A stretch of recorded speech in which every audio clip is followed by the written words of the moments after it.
How to uninstall apps on Mac. Hello everyone, I am Bishaka and welcome to our channel.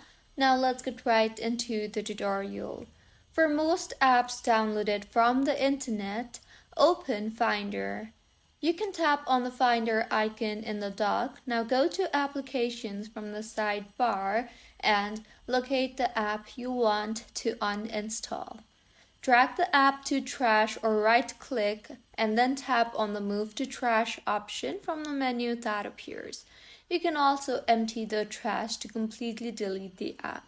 So tap on the trash in the dock and then click Empty Trash, or right-click the app inside Trash and select Delete immediately. And for apps downloaded from the Mac App Store, open Launchpad and press F4 or use the trackpad gesture.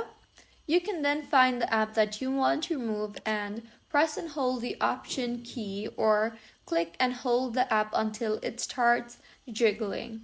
Now tap on the X button that appears on the app icon and confirm by clicking delete, and with this the app will be deleted.